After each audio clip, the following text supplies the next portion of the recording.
Today I'm going to be taking a look at the G-Lang Ligo 78X GoPro. It comes in this hard case. Usually they come sealed from G-Lang, but this one didn't. It came like this out of the package. It's a ducted Cinewoop. This is designed for a GoPro, but there's also an Insta360 version as well, which has slightly different specs. Just taking a look at the receiver options here. This is the TBS version, and there's also a FlySky version. Ignore the D8 version, and we've got XM Plus versions here. Ignore the AC900 version as well. It's a bad reception receiver. Let's take a look at what we've got in the package. Wow, it is packed full of stuff. Tend to find that with G-Lang. So the idea of this guy, I think, is to be a fairly budget-friendly Cinewoop that can carry a GoPro. It's analog, and I don't think there's an HD version of it. I think at the making of this video it's about £104, so it's competing with the likes of HOM FPV with their wingsuit, I guess. Comes with a 450 milliamp hour HV 4S LiPo. They're really going with this 4S thing on their Cinewoops G-Lang. Not too sure about that. 75C. Let's see what else we've got. Now that's interesting. This is an entire case. And let's just open this here. So yeah, it's an entire case. And it's also got the Beck included. Look at that. So yeah, it's a different connector than the Beta FPV Beck. And it also takes, what does that say? 2 to 6S voltage. So that's interesting. Now, one thing I really dislike on these Beta FPV naked GoPro boards is the fact that you can only plug in 2 to 4S, but also these connectors here. They are a pretty bespoke connector. They are a JST type, and they are called a GH 1.25 pitch 3-pin, and they're really difficult to get hold of. Beta FPV doesn't sell the cable on its own. I don't know if they have done that on purpose so that you have to buy the entire Beck board, but if you look on eBay or AliExpress, then it's difficult to get hold of these connectors, and they're quite expensive as well. You can pay maybe 5 to 6 GBP just for the connector. So they have given their own board here with a different connector. This is a more popular JST type. However, all of my models for the naked GoPro have got this connector, so I don't really want to take it out of this Flywoo case and change the Beck, because otherwise I'll have to make up connectors for my other quadcopters. So I think what I'll end up doing is just making a power connector for this. Some people do that, not using this connector, and have the connector on this end. So I'll probably end up not using this, but yeah, I think that is a good idea on the Beck in general. And with this being an HV LiPo as well, I'm not sure if this can take 4S HV voltage, so that's something I'd be concerned about as well. So before we even get to the quadcopter, we have got some mounts here. It's very GoPro heavy so far, this package. So this looks like a mount, and the GoPro light, it must sit through there like that, and then there's a little battery strap type thing, and that's going to hold the GoPro in. But what's weird is we've got two types of mounts here for the GoPro. This one here sits on the front by the looks, like that, which is where you'd want it. Be that way around, won't it? So it's tilting back. And this one looks like it sits in the middle, which is weird, because I don't think you'd want that at all. You would get the protectors, or ducts, whatever you want to call them, in shot. And these bend around like that, so that we've got some vibration dampening. So that's kind of suggesting, isn't it? Well, you know, you might want to use this one because you might get a load of jello with this one up the front. I mean, why even bother include that if it's guaranteed not to work? The thing is, For me, this entire package is worthless if you have to mount your GoPro there. You can't use the footage unless you seriously crop it, so that's a fail for me unless this adapter works. Now, the naked GoPros are actually pretty good, and GoPros in general, at dealing with rolling shutter and jello, so I'm going to be trying that, but otherwise this wouldn't be one to get for me, having the camera in the center there. Let's just see what else you get in the package here. This looks like a schematic of the wiring for it, so no proper instructions there, but then we have got this in here as well. This isn't a manual either, it's just sort of how it's put together in picture form. So you're going to need to be accustomed to Betaflight to get it in the air. What else have we got here? So we've got a set of props and a foam mat for the battery. And we've got a couple of screwdrivers in there and an Allen key. And we've got a 90-degree USB connector. That's going to be so you can access the flight controller because it's got all of these ducts around it. It's come with a set of props already installed onto it. They are the Gemfan D51 2024 blade. We probably would have to take these off to check out Betaflight, so they have given you the Allen key to do that. And just looking at the frame here, we have got this 3D printed TPU all around here, and then we've got some foam around the edge. Does look like you can buy this as a spare part at the making of this video. And we have got a carbon plate underneath. The battery is designed to be mounted underneath here rather than on top. But if you were sticking the camera at the front, then you could top mount it, I suppose. We've just got these antennas here from the TBS Nano getting in the way. But actually it might be alright to mount it underneath. I mean, quadcopter's going to be sat at that angle anyway, so we've got the weight at the front and underneath. So that should be a fairly okay setup. I would prefer the battery to be on top though, just so that you're not landing on it really. Got this cable coming out here, and this is a 1.25 pitch 3-pin normal JST connector, and that is designed to plug into the back of their GoPro board. I'm probably going to cut that off and put some kind of conversion wire onto it to my GoPro. But it's kind of cool that they've given you all that. You're going to have to be pretty invested in this model to use their GoPro case, because if you've already got a naked GoPro, then it more than likely doesn't have this connector on it. Let's see how much it weighs.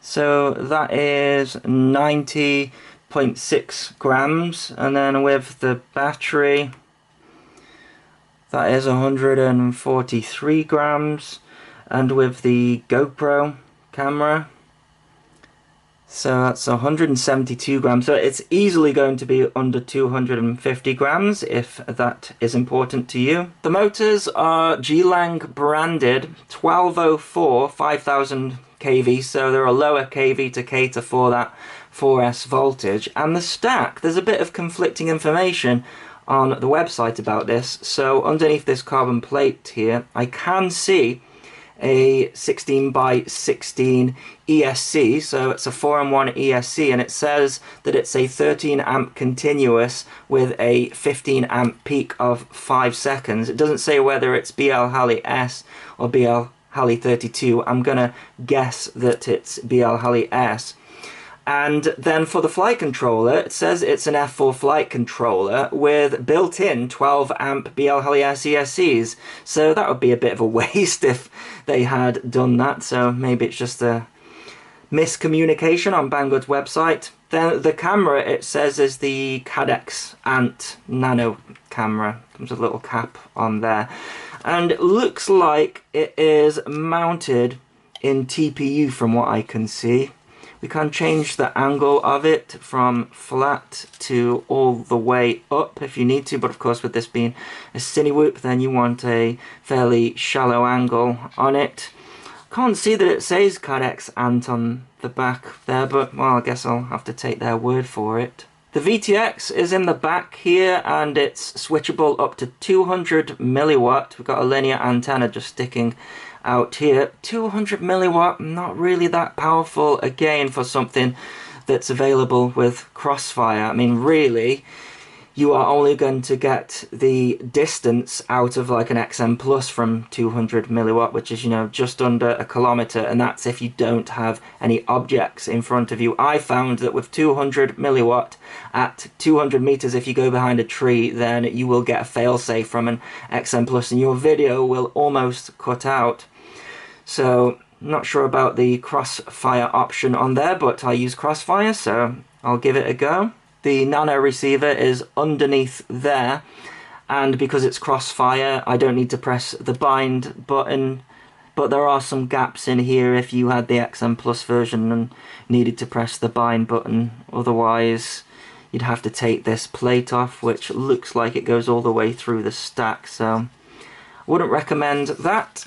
Okay, so it's about 45 minutes later.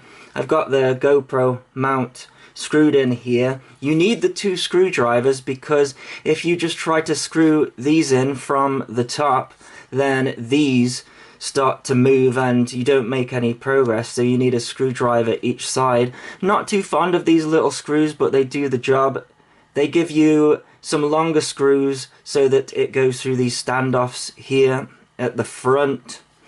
And I have also made up a connector. So this is like an adapter connector that I got with one of the Beta FPV models, and then I've just soldered in a little 1mm pitch 4-pin JST connector, and that's working fine there. The Crossfire Nano receiver has firmware on it that doesn't automatically bind, so you do have to press the bind button on this one and then it updates to the latest version. Okay, let's take a look at the Betaflight setup.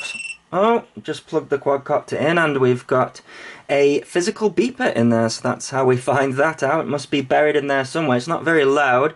Okay, let's connect to it, and it's come flash with Betaflight version 4.2.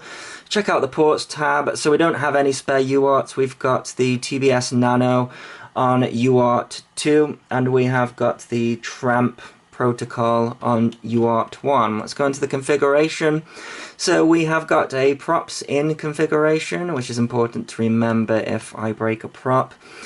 We are D-Shot 300, and that's because it is using RPM filtering. It's got motor stop on though, so I'm guessing that they've got air mode on a switch. That's good for beginners, but I don't really like it like that, so yeah, no air mode down there. So let's turn motor stop off. Got some board alignment correction down here. That's interesting. Some accelerometer trim. It's usually something you would do yourself, but that's when you calibrate it in there. So someone's gone in there and done that. Got the arming angle set at 180, that is fine. Camera angle set at 5, so have they got an FPV mix in there? We'll have to see. It's got Crossfire set up fine in there, so I'm just going to turn on air mode. LED strip doesn't have an LED, so that's just in there. Interesting, it's got the RX lost on for D-Shot commands, but it's not got it there for the actual beacon, but it's got physical buzzer, so I don't think it needs that.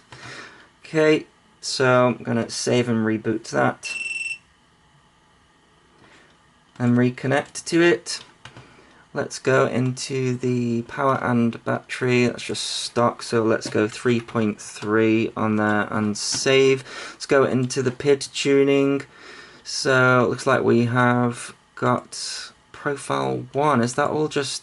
Okay, yeah, so they are custom PIDs, but just on the profile 1. We only got the one battery, so I guess it's been tuned for that. Let's go into the rate profile.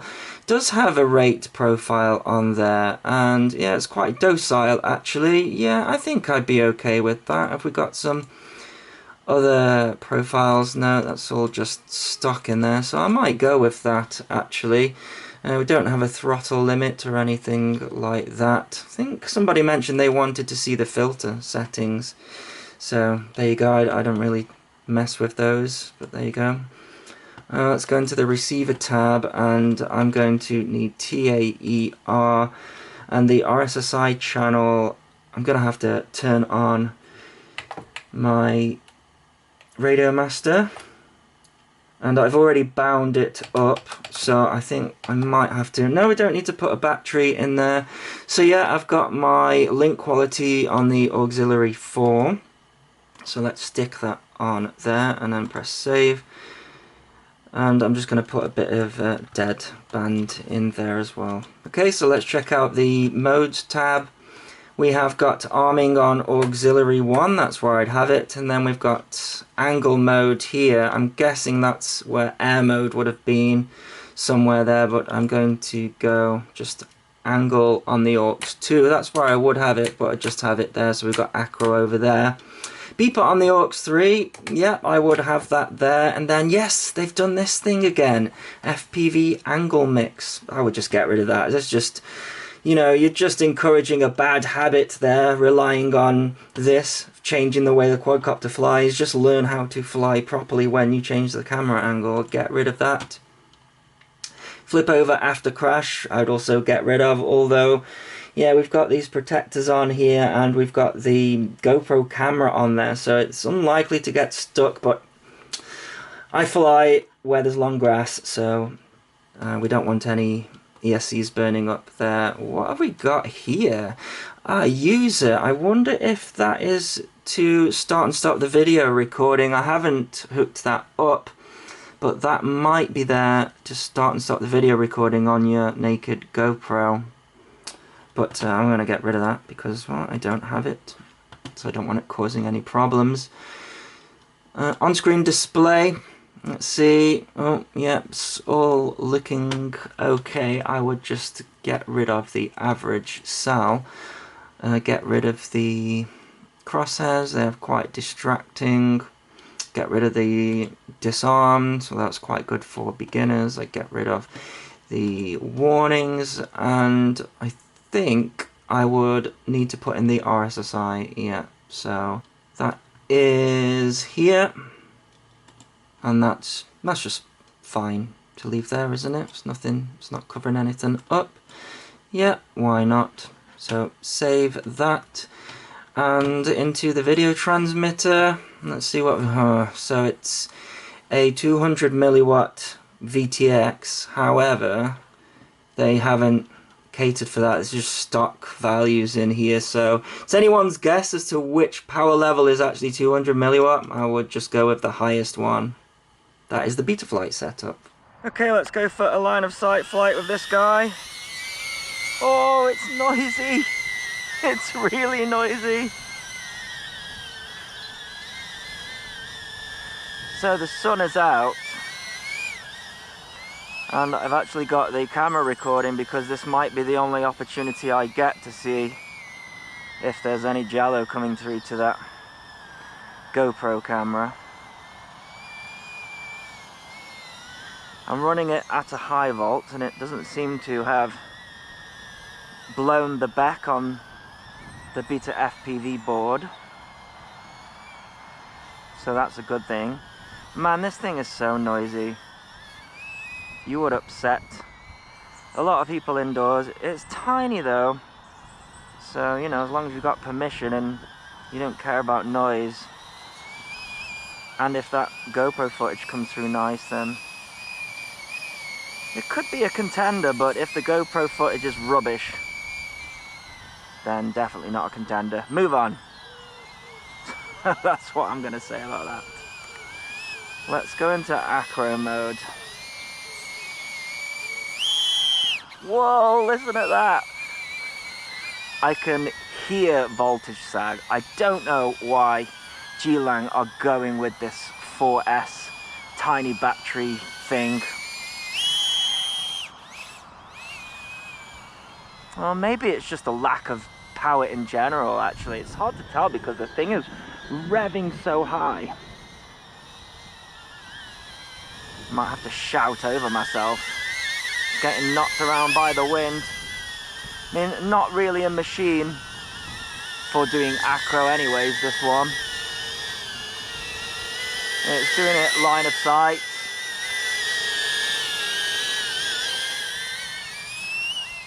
But that's really because I'm not moving forward very fast, and I can quickly adjust to it doing crazy things, but it's not actually doing crazy things. I could just hear the echo of this thing. Oh my goodness, it is so loud. It's so loud, guys. I'm almost cringing from the noise. Let's bring it over here. Whoa, the wind's blowing it. Trying to get it. Oh, it's ear piercing. It really is ear piercing. That is crazy. Be interesting to see if those motors are stupid warm actually, but yeah, that's the punch out on it.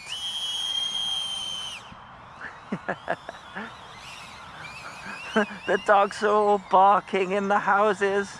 Let's feel these motors if I can. I can't really get to them. Oh, they're not warm. They're not warm. Well, the sun is still out for now. And I have to say, I was quite impressed with the GoPro footage. I didn't see any jello. It's very windy. The people doing the exercise on here, they're 1 hour of exercise a day. It's quite a lot of people today, so you have to watch out for them. It's getting knocked by the wind. I'm seeing some interference on the VTX. We've got some horizontal and vertical lines. It does sit at 25 milliwatts until you arm it, then it goes up to whatever power you have set. Let's see if I can do some acro with it. Not really meant for that, but listen how loud the thing is screaming. I think with a Cinewhoop, if you can at least get a dive out of it, that gives you a different sort of perspective, something different that you can't do with a Mavic. So let's see if we can get a dive without it freaking out. Oh, yeah, a bit of a snap there. Okay, let's try again though, because I didn't really give it much throttle. Look at the voltage already. 14.8, that's from a high volt as well. Oh, I did have to change. I forgot to change the on time. It was set to timer 1, which is on time. It's no good. Change that to fly min, so 1 minute 44 in. Let's see what happens. Give it a bit of throttle and see if I can come out of the dive. That's better. Don't think this one is too bad, you know, when it comes to your washout. So pretty good for that. Oh, look at the voltage sag into the 13s. That's not good. Let's go for another dive. Yeah, you can control the yaw washout on this one by just giving it more throttle, and I think the wind caught it as well. We've got a lot of drag with these protectors, so as Cinewhoops go, I think it's all right. It's getting pushed by the wind a lot. I'm not sure if that's going to come out smooth, but yeah, I have to say I've looked at the GoPro footage and I couldn't see any jello. I think this thing just revs so high that, you know, high frequency vibrations, they're better for jello. It's low frequency vibrations that have the worst jello.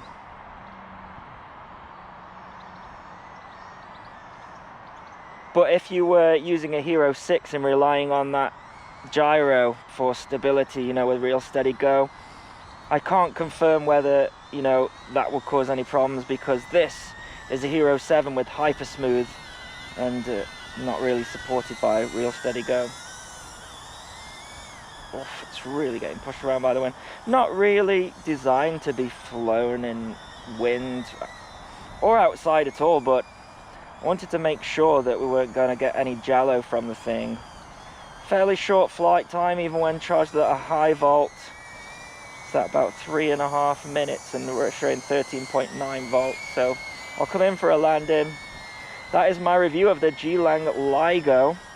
I'll put a link in the video description if you wish to get one, as well as a pinned comment. And as always, thanks so much for watching. Please continue to subscribe. Cheers.